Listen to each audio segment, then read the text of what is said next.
Chez les baladeurs. Et scanner le QR code. Alors, on parie?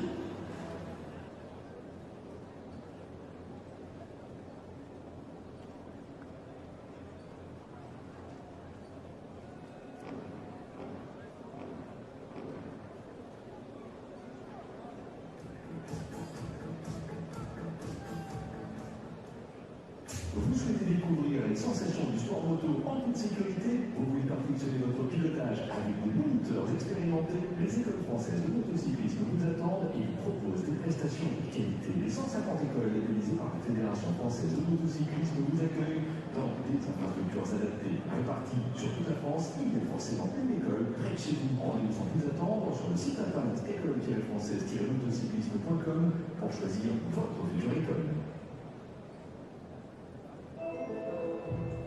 Dimanche à 3h30, fin de soirée. 9h, 11h, midi. 13h, réveil. 13h30, préparation psychologique.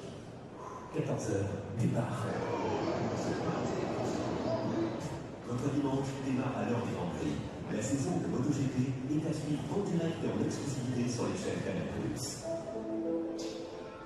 Rendez-vous sur boutique.canalplus.com. Les 8 heures de Spa Moto. Venez à Spa-Francorchamps les 5 et 6 juin assister aux 8 heures de Spa Moto et vivez 2 jours exceptionnels avec les meilleurs pilotes au monde et de nombreuses animations. Retrouvez toutes les infos et réservez vos billets sur spamoto.com. Rendez-vous à Spa-Francorchamps les 5 et 6 juin. Merci de respecter les zones PMR afin que chacun puisse bénéficier des aménagements réservés et profiter pleinement du spectacle.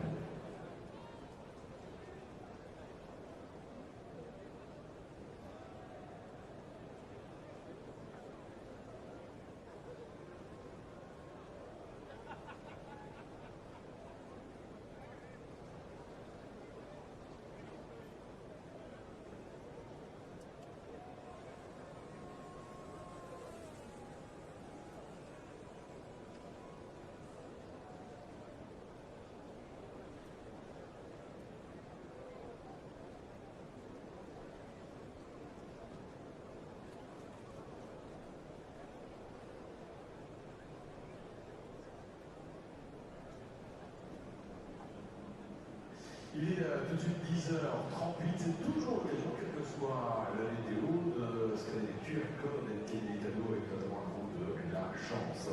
Alors, les infos météo qui nous parviennent, on va dire un petit moment de tourisme qui souffle, très rapidement quand on rencontre ce genre d'infos, mais on va se risquer. Apparemment, d'après encore une fois les messages qui arrivent sur les téléphones, c'est magique, quand ils sont finalement de rupture, autant les faire partager. La fin de la pluie est annoncée à 10h49, il est 10h38. Nous verrons bien un petit lac en lieu d'ailleurs un petit peu moins. Une information 13, au lieu de 20, de quoi s'agit-il? Du nombre de tours pour les pilotes MOTO3. Évidemment, la durée de la course ne sera pas la même compte tenu des conditions de roulage pour respecter naturellement le timing, mais aussi les des chaînes partout dans le monde. Le Mans est une ville, une métropole qui est sur un circuit de dimension planétaire pour que tout rentre quelque part dans les cases. Par rapport évidemment aux retransmissions, le nombre de tours a été réduit, passe à 13, alors que si nous avions eu un dimanche avec un temps sec, il aurait été de 20. Ça, c'est une information qui concerne uniquement, bien sûr, la catégorie Moto 3. Mais si également, vous voyez très nombreux messages qui vont aussi sur les réseaux sociaux pour nous alerter ici à tel endroit. Nous continuerons d'hésiter à laisser Sébastien pour nous non exhaustif de personnes qui nous voient comme ça, qui vont de temps en temps des messages pour dire je suis là, à tel endroit sur le circuit, il y a tel ou tel arrière météo, ne nous privez pas. Dans un petit instant, j'accueille Laura, évidemment, l'engagement aussi sur la piste pour aller voir ce qu'il en est, les conditions de qui sont très particulières, et donc le nombre de tours à courir pour les pilotes Moto 3, un Michelin en pays de France Moto 3 sur 13 tours désormais, ce sera allé à 13 porte-bonheur. Écoutez, en tout cas, c'est le retour de la sprint libre en MotoGP. Si je ne me trompe pas, ce n'est pas encore une sprint en Moto 3. 13 tours, c'est quand même une course, même si elle est évidemment plus courte que celle stockée par les pilotes, parce que ils aiment bien s'insticoter, si je puis dire, pardonnez-moi l'expression, mais le plus possible. Alors on va voir, évidemment, le départ va être très important dans ces conditions-là, et on va voir, et on espère le plus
Alors évidemment, dans les box de la MOTO3, on s'active pour préparer les motos dans ces conditions-là. On va modifier les suspensions, on va modifier certains réglages, on va mettre évidemment les pneus adéquats, tout en regardant le ciel pour savoir qu'est-ce qui va se passer. De toute manière, il n'y a pas 50 possibilités, mais en tout cas, tout le monde évidemment est en train de préparer la moto dans les meilleures des conditions et les pilotes au niveau du mental doivent aussi s'adapter à ces conditions qu'ils attendaient quand même parce que les prévisions n'étaient pas les plus optimistes pour ce week-end, en tout cas pour ce dimanche, puisque jusqu'alors évidemment on a eu la chance d'avoir du beau temps, même hier où la pluie était déjà annoncée. Eh bien non, elle est tombée ailleurs, et fort heureusement pas sur le circuit du Mans, nous permettant d'assister à de belles démonstrations.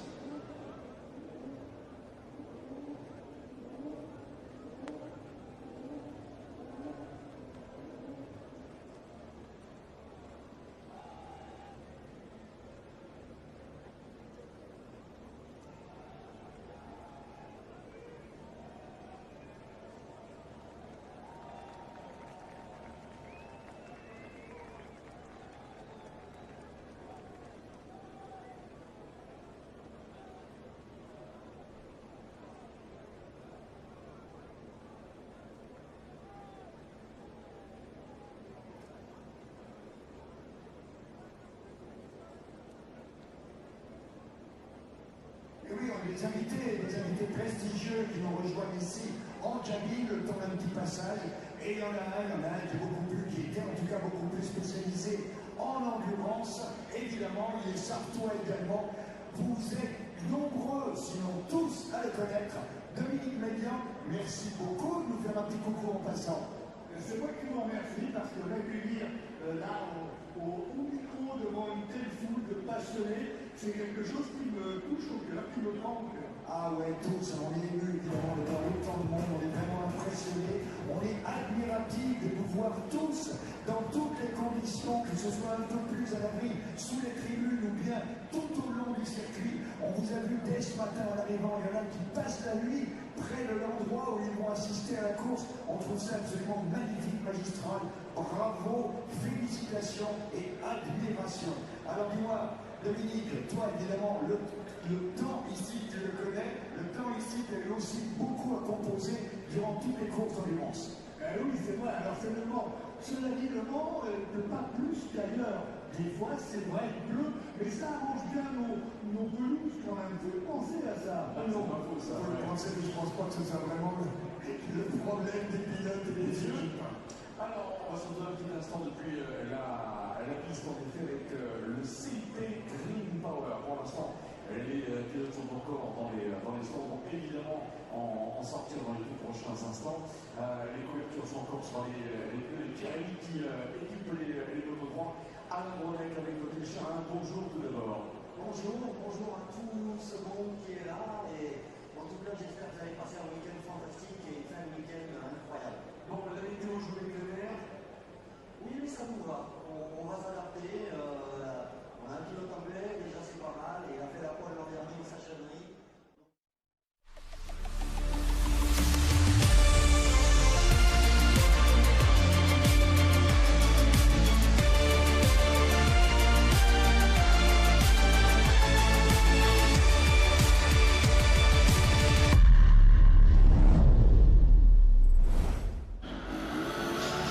.200 kilometres southwest of Paris, on the outskirts of Le Mans, lies the historic Bugatti circuit, which first hosted a MotoGP round in 1969, having first opened 4 years earlier.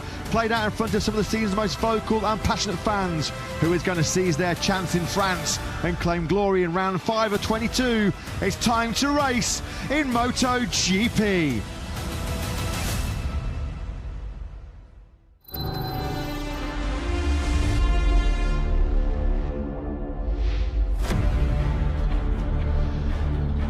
Good morning and a warm welcome to Le Mans. Welcome to the Michelin Grand Prix of France. Welcome to Chapter 5 in the 2026 MotoGP World Championship. It is always one of the best experiences on the whole Grand Prix calendar to come to northwest France. We're about 5 kilometres on the outskirts of the cathedral city of Le Mans. and those campsites have been very, very lively throughout the weekend. They were setting up there on Wednesday in the sunshine. Unfortunately, as you've seen from some of these live pictures, the weather has taken a bit of a turn for the worst in the last hour or so here at the Bugatti circuit.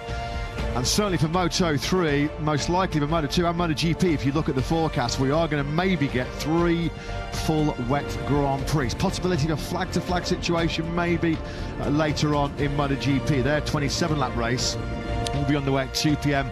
local time. Sadly, there'll be no reigning world champion Marc Marquez, of course, in that Grand Prix this afternoon.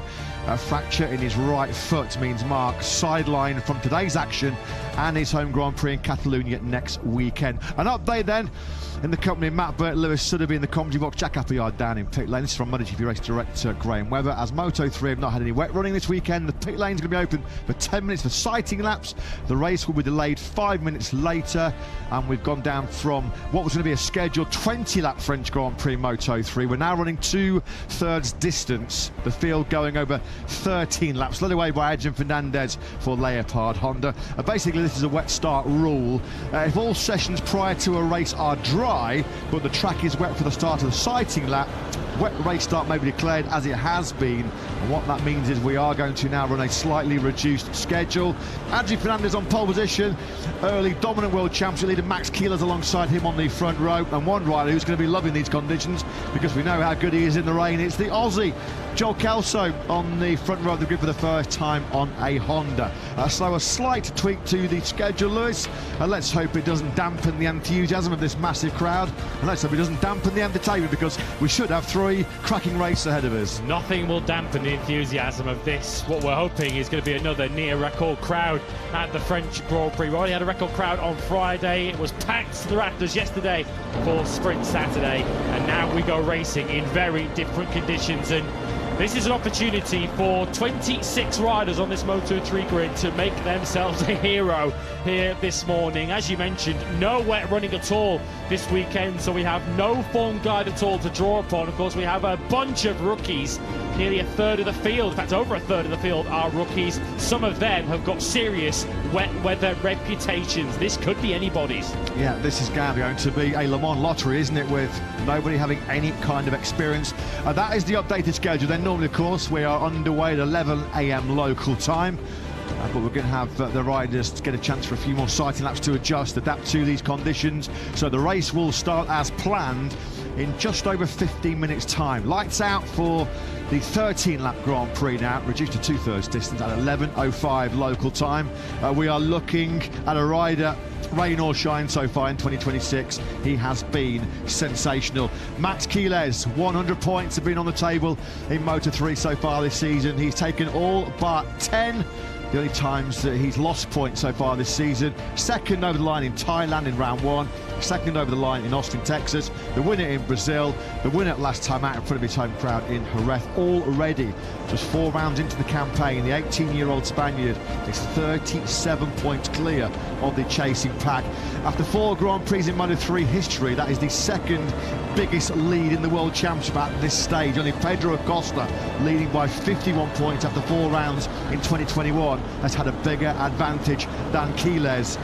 Doesn't seem to matter, Lewis, whether it's a dry track, a wet track, windy conditions, unpredictable weather, Keeler's is there. He's got every angle covered. This, though, will certainly be a test for Max Keeler's, even if this is his second season in the Moto3 World Championship. Didn't exactly have tons of wet running in his rookie season, so it's going to be a challenge awaiting him. And I guess still very early in the season to be talking about who's got most to lose, but of course with Max Keeler certainly thinking with that World Championship mentality this season, surely his mind, depending on how the start goes, is just going to be to try and bank as many points as possible.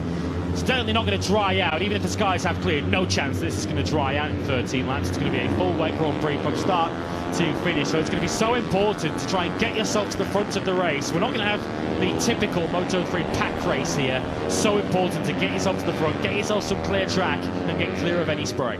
this is no great surprise, is it? Inclement weather here in France, and for this French Grand Prix, 24 MotoGP races in the modern four-stroke era have either started wet or rain has started falling during the Grand Prix in 12. So in 50% of our 24 Grand Prix here, there has been some kind of wet weather intervention. Adrian Fernandez, though, for just the 4th time in his Grand Prix career, in what is his 91st start, will head the grid in pole position. His first front row start in 5 Grand Prix appearances here in Le Mans. His Leopard Racing teammate Guido Pini will go from 11th place on the grid. 2 Hondas on the front row of the grid for the first time in 2026. Fernandez leading the field away, of course. Quiles in between the Hondas of Fernandez and Kelso. Yeah, we're on quite the run of unpredictability on Saturday afternoons in Moto3 this season. That's the 5th different pole sitter in 5 Grand Prix. Almanza, Esteban Carpe, Quiles, and now Adrian Fernandez. Is this one of the riders here on screen who might see this as a big opportunity? Well, let's find out. Vader Pratama speaking to Jack. Well, Vader, this is going to be an interesting one. What was the track like on the sighting laps you did there, and how comfortable do you feel in the wet? Yeah, I feel comfortable. I feel it's a good grip. It's not so slippery. But yeah, we'll see, because for example, in the last corner, I didn't try yet in the cycling lap because we have to stop there. So, but yeah, I just try to focus and keep in my pace and try to finish. Good luck. Thank you. Thanks, Jack. Thanks to the 17-year-old Indonesian Vader Pratama, riding, of course, for Honda Team Asia. He's qualified top 6 now in 4 of his first 5 Grand Prix appearances. And they're not afraid of wet weather riding, are they? The lads that come over from Southeast Asia, they do so much training, so much racing pre-World Championship in these kind of conditions that your kind of eyes are drawn to the likes of Vader Pratama, back of the second row in 6th place. The Malaysian Hakim Danish, 6 places further down in 12th spot. Is today their day to shine? Could quite easily be. Well, Brian Ariarte starts from 7th on the grid. Had he not exceeded track limits on his last lap of Q2, he would have been on pole. What are his chances? Jack's with him. Brian, going into the unknown a little bit here for everybody, it was a great weekend so far in the dry conditions. Do you think you can translate that into these wets? Well, in the dry conditions, we did a super good job. I think we worked really hard for the dry conditions, as I said, but now it's different. So yeah, just build the race, try to stay on the bike and yeah, enjoy the maximum, because I think I already showed that in wet I'm fast, but this is a different track, different conditions. So yeah, just manage with it and let's see. Good luck. Thank you. Yeah, thanks, Jack. Thanks to Brian Uriarte. We just saw there on the front row of the grid, Joel Kelso, the 10th different rider so far this year to start a Moto3 Grand Prix on the front row. No top 6 though in 7 Grand Prix since his home podium in Phillip Island. That was his only podium since this very Grand Prix here last year, when the only lap that Joel Kelso didn't lead last year was the most important one, the last of all. 3rd across the line he was, of course, but pushed back to 2nd place after David Munoz was given a late penalty for irresponsible riding on that run down to the final couple of corners. So Joel Kelso, he knows the way to the box here in Le Mans. Yeah, 5 career podiums for Kelso, and the first of those did come in wet conditions. Here's David Munoz, another fine rider. Remember in Motegi last year when it wasn't full wet, but it definitely needed rain during the race. It was Munoz that took that as the opportunity to bolt clear at the front of the field and end up winning that Grand Prix. And we definitely know that David Munoz, whatever the weather, is not backwards in coming forward, so watch him closely on Road 2. Brilliant performance, wasn't it, last time out for David Munoz. Only declared fit on the Thursday of the Spanish Grand Prix weekend, and there he was, right in the thick of that intense battle for the podium places. There is Brian Uriarte then, who for a few seconds yesterday thought he'd taken that first pole position before he was busted for the track limits. No great damage done to his chance of the podium here this afternoon, heading that 3rd row in 7th place at the back of the front row. And we know he's a bit of a wet weather specialist, nothing to lose really in terms of the championship. What can Joel Kelso do here at Le Mans today? Well, right, say he's a Jack. Yeah, he is indeed. Joel just chatting to the team 10 minutes before the warm-up lap gets underway. How are you feeling, Joel? I imagine this is an opportunity for you. Well, I don't know about that. I feel a lot stronger in the drive for sure, but we'll see how we get on today. We'll give our best, and yeah, see how the conditions go. Did a few sighting laps. What did the track feel like? Pretty slippery, like always in the wet, but you just never know. Like, as in compared to the others, you just don't know how the grip is. But yeah, we'll try our best and we'll see how we get on. Good luck. Have a good one. Cheers, mate. Thanks, Jack. Thanks, Joel. Can he be the first Australian Moto3 winner in 12 years since Jack Miller triumphed all the way back in 2014? 19th front row start for the 22-year-old from Darwin. Sounding quite confident. It's going to be tricky in these first laps to get yourself up to full racing speed in conditions that you've very little experience of so far this weekend. Fortune, you feel, is going to favour the brave in this 13-lapper. You saw Alvaro Carpe a moment ago. He rescued his Saturday by coming through Q1 yesterday to qualify 8th. Next to him is Matteo Battelli in 9th on the level up MTA bike. The MTA KTMs are split through this grid. Battelli 9th, his teammate Joel Esteban, perhaps the big shock, the big disappointment out of qualifying yesterday. Of course, already a pole sitter so far this season is the young Catalan. He's all the way down in 20th place. Got to go a long way down as well to find our season opening Grand Prix winner, David Almanza, winner in Buriram from pole position. He's down in 13th place on the grid for Dynabolt Intact Grand Prix. And for just the second time in what is his 31st Grand Prix start, 19-year-old Brit Eddie O'Shea has qualified inside the top 10. Very British-like conditions, it feels, doesn't it? So expect Eddie O'Shea to shine, and we know that Scott Ogden's a pretty decent wet weather rider as well. Fellow Brit Ogden on the CI Green Power KTM, he's firing away from the back of row 6 in 18th.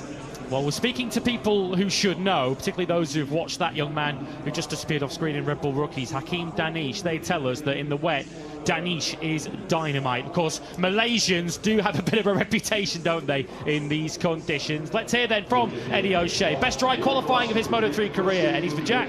Yeah, brilliant job yesterday, Eddie, to be here on the front of the 4th row of the grid. How are you feeling ahead of this one? Thank you, Jack. I feel pretty good. The three out laps we did just then, I felt pretty strong. The last time I rode in the wet was in Sachsenring in qualifying, and we managed to stick it on the front 3 rows. So I feel pretty strong. I think it'll be a battle of survival, especially in the last corner. So yeah, I think it will just be a race of chipping away and staying towards the front.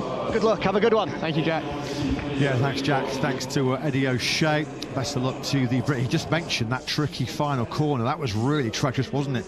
Last year in the Grand Prix, Fabio Quartararo, Brad Binder, Jack Miller were all crashing out of contention in what was a real greasy, really slippery turn number 14. So it sounds like a few of the riders were sort of going to be a little bit wary of that Recordamon section. 4 Hondas, though, inside the top 10 here today. Honda winless, though, here in Le Mans. It's another Brit, John McPhee. Took Honda's last win here in Le Mans back in 2019. And the good point that Vader Pratama made when he spoke to Jack on the grid is that that's the one corner on this circuit that they've not been able to really push through. Because, of course, when the sighting lap process is underway, you're not allowed to come down the pit straight. Because, of course, many riders and team personnel might already be there. So you've got to go straight up pit lane, and of course when you then come onto the grid, you're not going to be going particularly quickly through there either. So the first time they tackle that Recordamon final corner in anger will be the end of the first lap of the race. There'll be some tiptoeing through that turn 14 on the first couple of laps, well, that's for sure. Hard to believe it's very heavy cloud cover and such dodgy weather around here for the Monthé after blazing sunshine we've had on Friday and Saturday. I was told by the locals here when they were setting up pre-event that it was pretty wet at the start of the week. A lot of torrential rain fell earlier on this week. Now then, David Almanza 13th, David Munoz going away in the middle of the second row, 5th place. Let's get the thoughts of that pair's team boss, Peter Ertelwich. Yeah, 2 men that have had some pretty strong wet weather running in the past. What is going to be key here, Peter, do you think? It's sure not easy to build up the feeling, but it's the most important to get the feeling for this condition, to find out the slippery places, and in best case to finish the race in a good position. Good luck. Thank you very much. Thanks, Jack. Thanks to Peter Ertel. 8th on his return in Jerez for David Almanza, the 19-year-old Spaniard. Been on the floor twice already so far here this weekend. The crash at turn 8 on Friday afternoon, a crash at turn 3 yesterday morning. 5th he was in the Grand Prix here last year, Almanza, which at the time was a career best, and at that time only his 2nd ever top 6 in Grand Prix. Bit of work to do though for Almanza heading that row 5 ahead of Valentin Perrone and Cormac Buchanan. Yeah, a few unknowns in this Grand Prix. You saw one a moment ago, that was Jesus Rios, who of course went out and qualified for his last run yesterday with the tyre warmer still attached, which didn't help his cause. So after what was some very torrential rain about an hour ago, fell just as the MotoGP riders were going out on their traditional pre-lap rider parade. They got a right drenching, didn't they, on the back of the bus, but they weren't going to disappoint the expected 100,000 fans here in Le Mans today. But for the last half an hour or so, that rain has certainly cleared and eased off. As you can see from these live pictures, looking at Scott Ogden, it is just starting to brighten up there into the distance as you look back to the sort of final sector, turn 14 there, the Recordamont corner. We are expecting a little bit more rain to fall maybe later on this afternoon. Clearly, though, as you can see, that torrential rain which did fall 15 minutes, an hour or so ago, is going to mean this 13-lap Moto3 battle is going to be on a full wet track. Of course, the shortened distance could potentially penalise those who are starting further back, don't have the time that they would have expected to come through the field. Here's one of them, Casey O'Gorman, 19th on the grid for the young Irishman, the lowest qualifying so far of his Moto3 career, although there are very, very good reasons for that. He has been on the floor 3 times already this weekend, but we know O'Gorman certainly shows up on Sundays. Points finishes in 3 of his 4 starts so far. Yeah, one of those 3 crashes was at a crucial time of the weekend down at La Chapelle in Q1 yesterday. So they've still got the raincoats on, they're prepped, the young brothers are already in prime, but let's hope they don't need them for a few hours. Because Johan Zarco, you just know that he's sat in his motorhome right now and he's been fancying these conditions big time. Only 5 minutes then to restart. If you are just joining us live at the top of the hour, expecting to see Moto3 action already underway here in Le Mans. Well, there's been a slight delay after the rain fell around 10 past 10 local time here in Le Mans. It's just gone past 11 a.m. local time in the morning, and we are due for lights out in about 2.5 minutes time. We often see it in dry races. It'll be even more important in the wet conditions. At the start of this Grand Prix, that Dunlop chicane is lethal at times. So important for the 26 Moto3 starters to get through that first chicane safely. 4 top 10s in his last 7 Grand Prix for Joel Esteban, so it is something of a surprise to see him stuck down in 20th place on the grid. He's in between Casey O'Gorman and Ryusai Yamanaka, who's having his issues on the MSI KTM so far in 2026. 14th place in Goiânia is the only points finished so far for the 24-year-old Japanese rider. Further back, 22nd place on the grid, River Cold Snipers Team Honda rider Nicolo Carraro. One surprise name on that row of the grid as well is Enrico Salmela, the Finn, who started his World Championship career in excellent fashion, the 18-year-old. A crash at turn 2 on Saturday morning, lowest qualifying of the season so far for Salmela. Joel Kelso then, he's fired up and ready to attack for his first Honda podium for MLAV Racing. Kelso on the front row for the 19th time in his World Championship career. World Championship leader Max Quiles on the middle of the front row of the grid. And his fellow Spaniard. Can a Honda win in Le Mans for the first time in 7 years? Adrian Fernandez has a great shot as he on the Leopard Honda launches away from pole in Le Mans.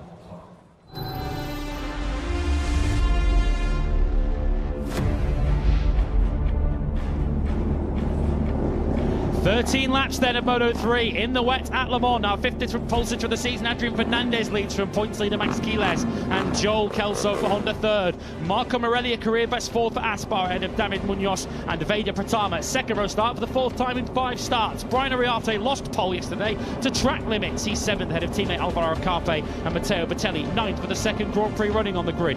Best dry qualifying for Eddie O'Shea, 10th ahead of Guido Pini, who crashed in Q1 and Q2. Hakim Danish completes row 4. Almanza, Perone and Buchanan on row 5. Jesus Rios, Adrian Cruzet and Scott Ogden on row 6, plus a home Grand Prix for CIP. 3 crashes this weekend for Casey O'Gorman, who lines up 19th ahead of Esteban and Yamanaka. Carraro, Salmela and Moodley on the 8th row, and completing our grid of 26, it's Leo Ramastorfer and Zen Mitani. Pretty cool, as you can see from those temperatures here. Air temperature only 13 degrees. The heavy cloud cover certainly not helping dry out this Bugatti circuit very, very quickly. Quite a lot of spray we saw from the rear tyres of the field as they powered up through the first couple of corners. You can see there the spray from Alvaro Carpe's KTM. Looking back to Guido Pini, who had a real torrid time last time out in Jerez. All the momentum he gained from that breakthrough first victory over in Cota in Texas, well, it was lost. A crash fest for Pini over in Jerez and the DNF. And he's been on the deck 3 times so far this weekend as well, the 18-year-old Italian.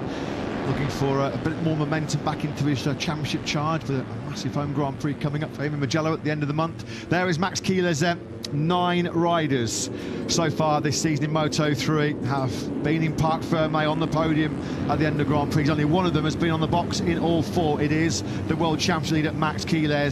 Can he be the first rider in Moto3 to start a season with 5 successive podiums? Brad Binder 10 years ago, back in 2016. I think Mari Fignard and Louis Salom, other riders that had that accolade.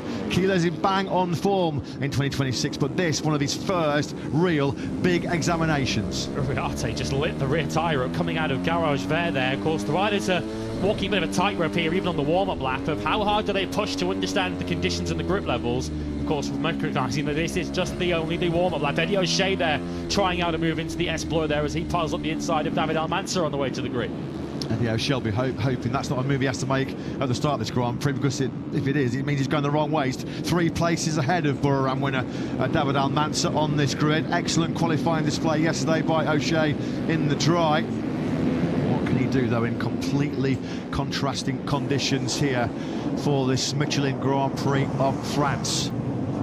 A nation expects, as Johannes Argo and Fabio Quartararo go for glory in this afternoon's MotoGP race over 27 laps, coming to pole position for just the 4th time in his 91st Grand Prix start is Adrian Fernandez. Can any of them make a start like Jorge Martin did in yesterday's Tissot sprint in MotoGP when he rocketed from 8th to 1st by turn 4? What a launch that was by the Martinator. Green flag then has cleared at the back. Max Keeler's at the moment your dominant world champion leader. Lights out, and we're racing here in the wet conditions in Le Mans. Adrian Fernandez, a real poor getaway, massive wheelie by the number 31. Fernandez is going the wrong way, Keeler's going the right way. Kelso immediately up into 2nd place, but it's Max Keeler that leads the field. Fernandez is back in 6th now. Oh, that's Uriarte down already. That's the IO bike. He was making progress around the outside, and he's down 2 corners in. Massive. Couple of big wheelies. Down. David Munoz has gone down. Early chaos here in Le Mans. These testing conditions already catching out a couple of big name riders. Uriarte was 7th. He's down and out. And David Munoz, who was 2 places ahead of him, has gone down at turn 3. That's Kelso at the inside of Morelli. We briefly had an Aspar 1-2. Kelso back in the 2nd place. The pole sit has been able to limit the damage somewhat. It was a shocking start for Fernandez, but he is still up in 4th. Yeah, there was a big initial wheelie off the line, and then there was another big wheelie